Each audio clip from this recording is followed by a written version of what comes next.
Welcome to the Talkin VAWLS Network. My name is Boogie Bentley. Want to continue to talk a little bit about recruiting coming off the 865 live event. Big weekend, big Memorial Day weekend for Tennessee on the recruiting trail. But I want to talk about the wide receiver position, and I know that's something we have done a lot over the last couple of months. But you got a couple of big-time five-star prospects in Ryan Wingo and Mike Matthews showing interest. So, of course, that's going to drive some conversation.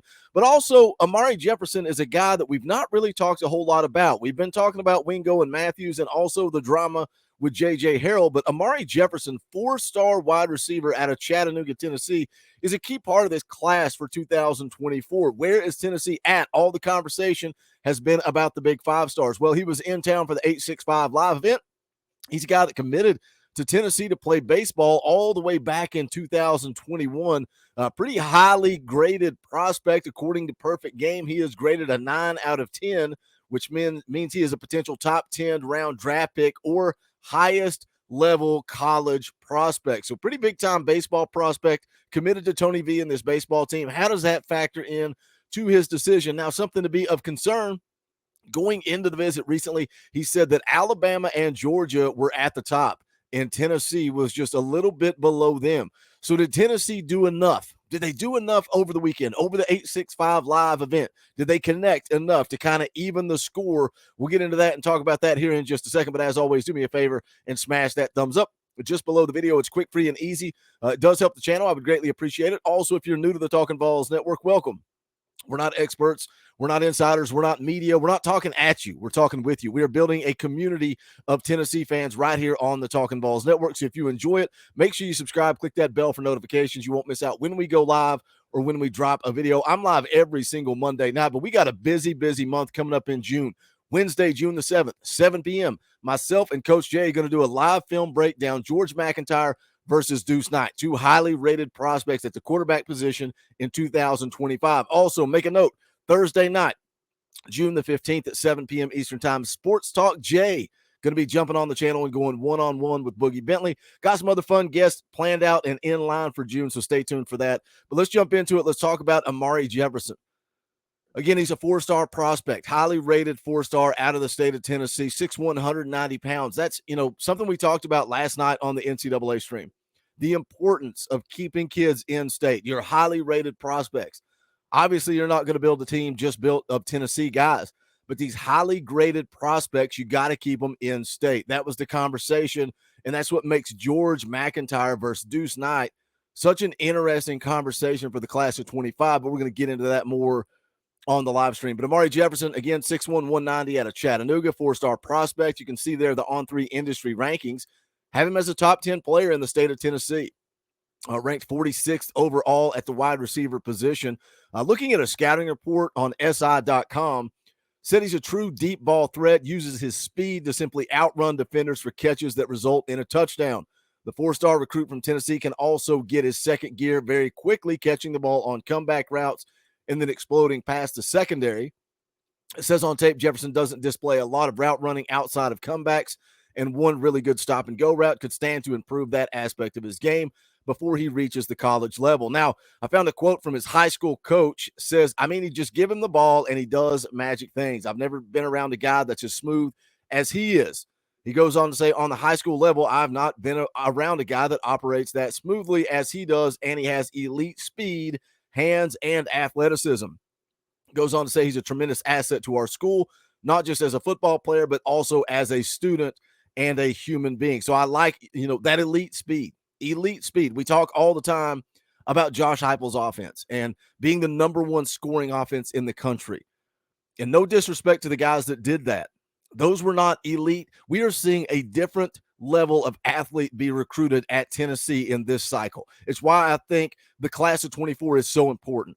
Can you continue that momentum into 25? You're going to have to continue to win, continue to have success. But Josh Heupel has an opportunity here with this class of 24. So many guys on campus. The 865 live event was such a success. So many guys on campus, highly rated prospects on campus unofficially.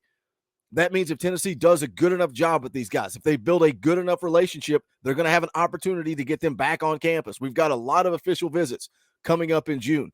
A lot of decisions going to be made in July. And then you're going to see a wave of guys visit throughout the course of the season. But we are seeing a different level of athlete being recruited by Tennessee this cycle. And how much better can this offense get when you've got elite level 5-stars? You want to call it a gimmick offense? Call it a gimmick offense. But when we're going to run those wide splits and we're going to throw it over the top and we're going to force your safeties to back up, then we're going to run the football with a guy like Cam Seldon. We're going to run the football with a guy like Peyton Lewis.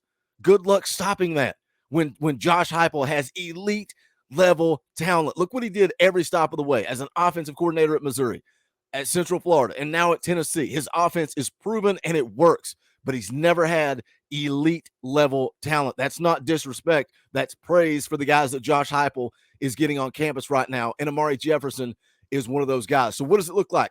Was he even coming out of the visit? Did they make up some ground? Here's the quote after 865 Live. Says, it was a great day for me and my family to get back up here after our last good visit.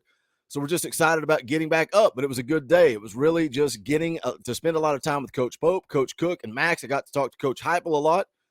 So it was a really good day. Now, the media point blank asked him if they did enough to kind of make up ground, and he said, yes, it appears to be a three-way race between Georgia, Alabama, and Tennessee. Now, it's going to be important. He talked about his official visits coming up, said they're going to be crucial in the decision. Now, what I like about this, Tennessee has that last official visit. You know, we talk about Sammy Brown. Did Tennessee do enough to get some interest from Sammy Brown for his official visit? You got to be concerned that Tennessee got that first one, right? Because you come off the highs and the lows of a visit, of official visits, of being in town, getting shown that love. Tennessee's got the last visit with Amari Jefferson. Alabama on June the 9th, Georgia on June the 16th, and then Tennessee will get that last visit on June the 23rd. He said he wants to sit down and have some deeper conversations with the coaches on these official visits, and his parents seem to be a very important part of this decision.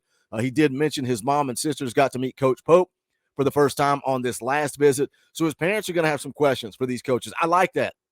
I like the fact that Amari Jefferson's parents, heavily involved, are going to be a part of this decision. Plans to commit sometime this fall. Said maybe August or December. He doesn't really have a timeline in place, but those official visits coming up are crucial. So that's wrapping it up coming out of the visit. I think Tennessee did what they needed to do. I think they made up some ground. And look, I get it. Is this all about Amari Jefferson not getting shown the love? Is it because everybody's talking about Ryan Wingo? Everybody's talking about Mike Matthews? Everybody's talking about J.J. Harrell? Amari Jefferson is a crucial part of this class because I think you're going to split. I think you're at this point, Tennessee seems to be trending for Mike Matthews. Ryan Wingo seems to be going elsewhere. You've got J.J. Harrell in the boat. Can you keep him committed? All the drama that came out with him about a month or so ago, not seeing a whole lot from him recently. One of you guys did tag me on Twitter talking about getting released and some are about to be wild, going to kick things off, going to be on the grind. I don't think that's anything more than J.J. Harrell says, I'm going to go to work. I think that's what he's talking about. He's going to go to work and get ready for football season. You got to keep J.J. Harrell in the boat. You got to go get Mike Matthews. And if you can seal the deal with Amari Jefferson, that is a solid recruiting haul at the wide receiver position when you look at what Tennessee already has on campus. They got some really good young receivers already on campus. Josh Heupel has shown that he's going to go to the transfer portal if need be, add some elite talent. I'm excited to see what those wide receivers look like this year. Dante Thornton, telling you guys, don't sleep on him. Don't sleep on him. I'm excited to see what he does in this offense. But can Tennessee seal the deal with Amari Jefferson? I think they did their job. I think they did their job this past weekend, getting back even with Alabama and Georgia. We'll see how those official visits play out. Got a long way to go. You guys jump in the comments. Let me know your thoughts. Can Tennessee land Mike Matthews, Amari Jefferson, and keep J.J. Harrell in the boat? And would you be satisfied with that wide receiver haul? What do you think of Amari Jefferson as a prospect? What do you think about recruiting in general for the class of 24? Let's talk about it in the comment section. And as always, make sure you guys smash the thumbs up on the way out the door. Go check out the merch, bonfire.com/store/Talkin VAWLS. Appreciate all the support. As always, thank you to the members of the channel. Picked up a couple of new members yesterday. Appreciate the support. Shout out to G. White. I've been arguing with G. White in the comment section of this channel for probably 2 to 3 years. He finally pulled the trigger and became a member of the channel. So shout out to G. White and all the other new members of the channel. If you want to be a part of that, hit the join button down below. It's only $1 a month. $1 a month. You can financially support what we are trying to build here on the Talkin VAWLS Network. But if you don't have the money, don't worry about it. Just smash the thumbs up because that's quick, free, and easy. Jump in the comment section. Let's talk some Tennessee football because this is the Talkin VAWLS Network. My name is Boogie Bentley. Go Big Orange.